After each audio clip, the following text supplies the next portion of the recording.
तो वेक्टर के इस सीरीज में अब तक हमने वेक्टर को जोड़ना सीख लिया, दो वेक्टर्स को, और एक वेक्टर से दूसरे वेक्टर को घटाना सीख लिया। दैट मीन वेक्टर एडिशन और वेक्टर सब्ट्रैक्शन हम सीख चुके हैं। अब बारी है वेक्टर मल्टीप्लिकेशन की। तो वेक्टर मल्टीप्लिकेशन को बेसिकली हम तीन कैटेगरी में कैटेगराइज कर सकते हैं। तो अलग अलग सिचुएशन में अलग अलग लोग अलग तरह से इसे कैटेगराइज करते हैं।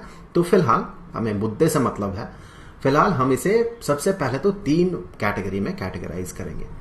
एक तो अगर वेक्टर को मल्टीप्लाई किया जाता है, किसी भी वेक्टर को अगर मल्टीप्लाई किया जाता है विथ नंबर्स, हम नंबर के साथ उसे मल्टीप्लाई कर सकते हैं। फॉर एग्जाम्पल कि मान ले किसी रीजन में एक फोर्स अप्लाई कर रहा है, सो एक फोर्स एक्ट कर रहा है F, आपसे कहा गया जो फोर्स यहां पर अप्लाई हो रहा है उसका डबल फोर्स अप्लाई करें। तो यहां पर क्या करेंगे आप, यहां पर इसी फोर्स को आप 2 से मल्टीप्लाई करेंगे। सो ये एक एग्जाम्पल हो गया।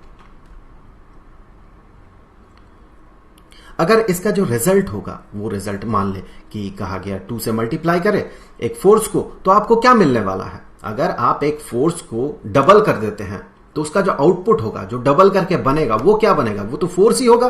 दैट मीन अगर इसके नेचर की बात करें, आउटपुट जो बनेगा उसके नेचर की बात करें, तो वो होगा एक वेक्टर क्वांटिटी, वो एक वेक्टर क्वांटिटी होगा। और साथ ही साथ ये कैसा वेक्टर होगा, ये सेम वेक्टर होगा। फोर्स को 2 से मल्टीप्लाई करे तो आपको फोर्स ही मिलने वाला है, आपको मोमेंटम नहीं मिलने वाला है। और जो रिजल्टेंट वेक्टर होगा उसका डायरेक्शन कैसा होगा, सेम डायरेक्शन होगा। क्यों सेम डायरेक्शन होगा, आपसे कहा गया फोर्स को दुगना करे, डबल करे। तो जब आप फोर्स को डबल करेंगे तो क्या अपोजिट डायरेक्शन में फोर्स लगाएंगे, नहीं, आप उसी डायरेक्शन में फोर्स लगाएंगे, उसका मैग्नीट्यूड डबल हो जाएगा। तो ये तो एक तरीके का मल्टीप्लिकेशन हो गया।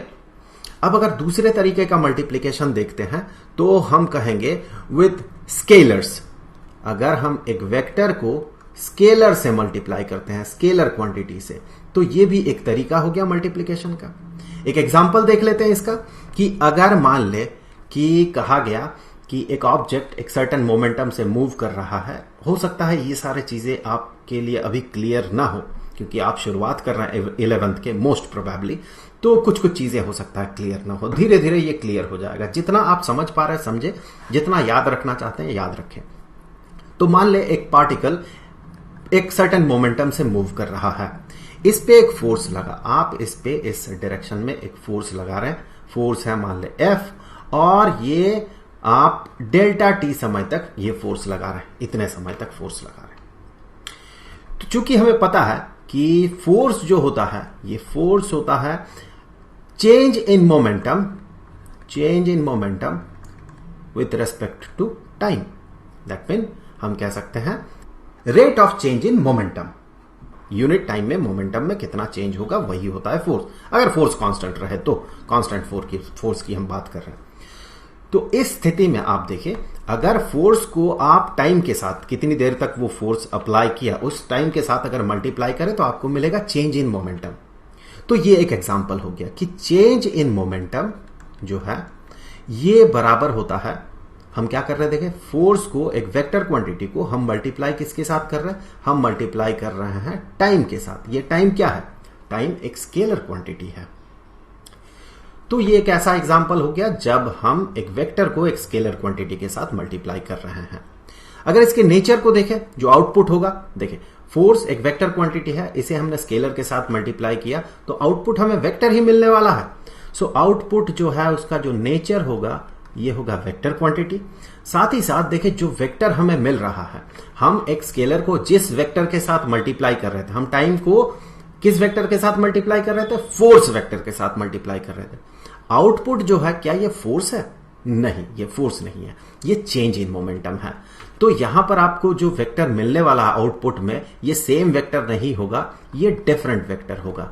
सो डिफरेंट वेक्टर हमें मिलने वाला है और इसका जो डायरेक्शन होगा ये सेम डायरेक्शन होगा। अगर फोर्स इस डायरेक्शन में अप्लाई हो रहा है तो चेंज इन मोमेंटम जो है वो इसी डायरेक्शन में होगा।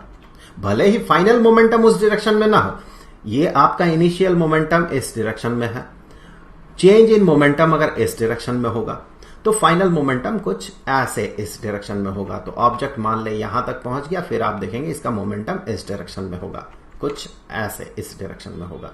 ऐसा ही होना चाहिए। एक ऑब्जेक्ट अगर इस डायरेक्शन में मूव कर रहा हो, आप अगर इस पे कॉन्स्टेंटली इस डायरेक्शन में फोर्स लगा रहे हैं, तो कुछ देर बाद आप देखेंगे वो जो ऑब्जेक्ट है वो कुछ ऐसे इस डायरेक्शन में मूव करने लगेगा। सो ऐसा ही होना चाहिए। सो इसका जो डायरेक्शन होगा चेंज इन मोमेंटम का, फाइनल मोमेंटम का नहीं, चेंज इन मोमेंटम का, क्योंकि चेंज इन मोमेंटम इसके बराबर है, फाइनल मोमेंटम इसके बराबर नहीं है। तो चेंज इन मोमेंटम का जो डायरेक्शन होगा ये सेम डायरेक्शन होगा जिस डायरेक्शन में ये फोर्स अप्लाई हो रहा है। सो ये दूसरा एग्जांपल हो गया कि जब हम स्केलर क्वांटिटी के साथ एक वेक्टर क्वांटिटी को मल्टीप्लाई करेंगे। अब इसका जो तीसरा कैटेगरी है वो एक स्पेशल कैटेगरी है कि जब एक वेक्टर को हम मल्टीप्लाई करेंगे एक वेक्टर के साथ। ये बहुत स्पेशल है, इसी पे आपको सबसे ज्यादा डिस्कस करना है, आपको सबसे ज्यादा पढ़ाई करना है इसी पे। ये जो है ये बेसिकली दो तरह के होते हैं।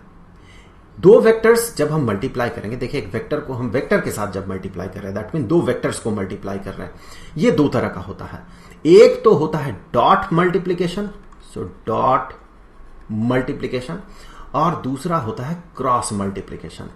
एक ही वीडियो में ये पूरी तरह से सीख जाना ये असंभव है, तो हम इस वीडियो में सिर्फ ओवरव्यू ले रहे हैं कि ये दोनों भी वेक्टर का मल्टीप्लिकेशन का ही कैटेगरी में आता है। हम सिर्फ कुछ एग्जांपल्स देखेंगे।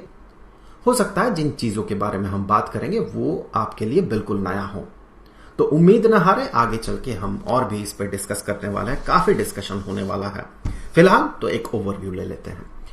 जैसे कि इसका अगर एक एग्जांपल देखें तो जो वर्क डन होता है, आप शायद 9th में ये पढ़े होंगे कि वर्क डन जो होता है ये फोर्स और डिस्प्लेसमेंट का प्रोडक्ट होता है, लेकिन बेसिकली ये होता है फोर्स और डिस्प्लेसमेंट का एक स्पेशल प्रोडक्ट जिसे कि हम डॉट प्रोडक्ट कहते हैं। इसकी खासियत क्या है कि ये जो होता है ये बराबर होता है फोर्स जो है उसका मैग्नीट्यूड, इस वेक्टर का मैग्नीट्यूड और इस वेक्टर का जो मैग्नीट्यूड है, इन दोनों का प्रोडक्ट, और साथ ही साथ इन दोनों के बीच अगर थीटा एंगल हो तो कोसाइन ऑफ थीटा को आपको मल्टीप्लाई करना होगा। और इसका जो आउटपुट होगा, ये आउटपुट देखिए ये एक स्केलर क्वांटिटी है। वर्क डन एक स्केलर क्वांटिटी होता है। किसी भी दो वेक्टर्स का अगर डॉट प्रोडक्ट होता है, यहां पर डॉट मल्टीप्लीकेशन अगर हो तो आउटपुट हमेशा हमें स्केलर क्वांटिटी मिलने वाला है। तो आउटपुट में हमें मिलेगा स्केलर क्वांटिटी, ये इसका नेचर है देखें। और जब ये स्केलर क्वांटिटी है तो सेम वेक्टर या फिर डिफरेंट वेक्टर है, ये सवाल ही पैदा नहीं होता है, क्योंकि ये है ही नहीं वेक्टर, ये तो स्केलर क्वांटिटी है। क्रॉस मल्टीप्लिकेशन का अब एक एग्जांपल देख लेते हैं। क्रॉस मल्टीप्लिकेशन जैसे कि टॉर्क जो होता है, ये होता है फोर्स अगर आप लगाते हैं, मान लेते हैं कि एक इस तरह का ऑब्जेक्ट है, एक रॉड है, ये रॉड जो है इस पॉइंट पे हिंज्ड है ताकि ये ऐसे घूम पाए। अब क्या है, आप फोर्स लगा रहे हैं कुछ ऐसे इस डायरेक्शन में। तो इस केस में जिस पॉइंट में फोर्स अप्लाई हो रहा है, यहां पर इस पॉइंट के थ्रू आप फोर्स अप्लाई कर रहे हैं, जिस पॉइंट के अबाउट ये घूम रहा है, दैट मीन जहां पर इसका एक्सिस पार कर रहा है, यहां से लेके यहां तक का जो डिस्प्लेसमेंट है आर और एफ का क्रॉस प्रोडक्ट होता है ये टॉर्क। तो हम यहां से कहेंगे ये है आर क्रॉस एफ।